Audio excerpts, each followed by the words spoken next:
Hello friend, good evening. কি কৰি আছে আপোনালোকে? চাহ আপুনি খালে নাই? আজি আমাৰ ইয়াতে ৰাতিপুৱাৰ পৰা বৰষুণ আহি আছে ৰাজস্থানত। আপোনালোকে মোক বেয়া পাই চাগে ন, সেইকাৰণে লাইক কমেণ্ট নকৰে যে। আপোনালোকৰ ফালে আন্ধাৰ হৈছে নে? আমাৰ এইফালে কিছু আন্ধাৰে হোৱা নাই এতিয়ালৈ। বৰষুণ আহি আছে। আজি মানে মহ গৰুকেইটাকো একো মানে খাবই দিয়া নাই আৰু। ইয়াত চোৱা, পানী হৈ আছে। ইয়াত চোৱা, এতিয়াহে খাদ্য দিলোঁ ইহঁতক। মই আজি দেখাওঁ আপোনালোকক। এইটো আমাৰ মহ গৰুটো।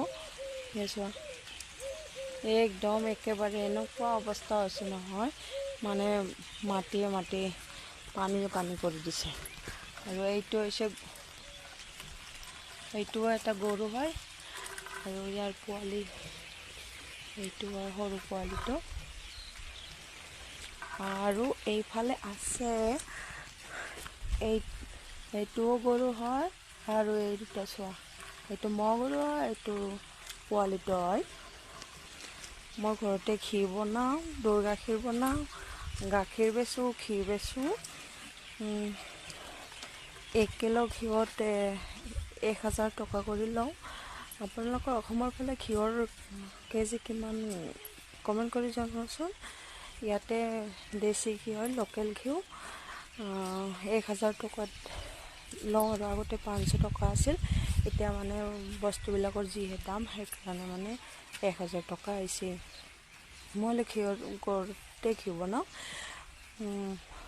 মানে দেশী ঘিউত বেছি হ'বও পাৰে চাগে, মানে বেলেগ ঠাইত বেলেগ হ'বও পাৰে। আমাৰ ইয়াতে 1000 টকায়ে হয় গৰুৰ ঘি, মহ গৰুৰ। আৰু গাখীৰৰ লিটাৰ কমেও মোৰ মহ গৰুৰ মানে 90 টকা কৰি যায়।